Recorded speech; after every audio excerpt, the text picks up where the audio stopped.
Alors, Bishop, pourquoi l'époux ou l'épouse invente des raisons pour divorcer?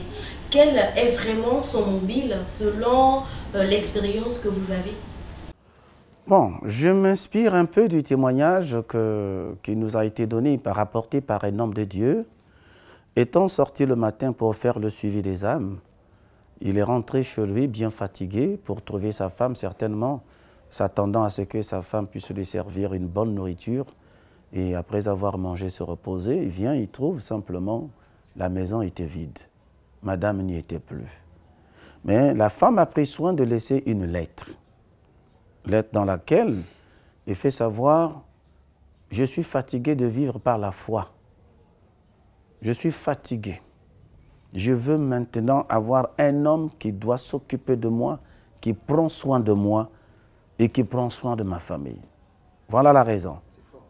Ça veut dire tout simplement que les deux, avant de s'engager, n'ont pas pris la mesure de la chose. Regardez dans Genèse au chapitre 24. Quelle est la raison pour laquelle Abraham a eu l'idée de trouver une femme pour Isaac?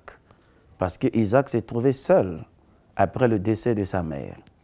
Et la fin du chapitre 24, je crois c'est le verset 62, il est dit, Isaac prit Rebecca.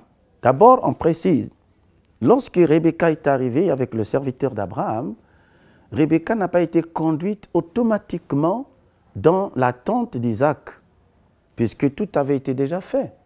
Le serviteur d'Abraham avait donné tout ce qui était essentiel en ce qui concerne la coutume. Donc normalement, toute logique, Rebecca aurait pu intégrer directement la tente d'Isaac. Mais la Bible précise, Rebecca fut conduite dans la tente de Sarah. Alors, qu'est-ce que cela symbolise? Qu'est-ce que cela veut dire exactement, la tente de Sarah? C'est 1 Pierre, au chapitre 3, qui recommande aux jeunes dames de s'inspirer de l'enseignement de Sarah qui est restée auprès d'Abraham dans une soumission telle qu'au point qu'elle appelait Abraham mon Seigneur. Donc en d'autres termes, la femme que Isaac prend pour en faire son épouse et l'aimer, qui a apporté la consolation dans son cœur, est d'abord passée par une formation afin de permettre à celle-ci d'avoir le caractère de Sarah. Isaac, bien évidemment, étant le fils d'Abraham, Abraham étant serviteur de Dieu, donc jouant le rôle de sacrificateur, a dû transmettre aussi à son fils Isaac toute la formation nécessaire, parce que la Bible ne dit pas un enfant quittera son père et sa mère et s'attachera à sa femme, mais c'est bien dit l'homme. Cela suppose la maturité.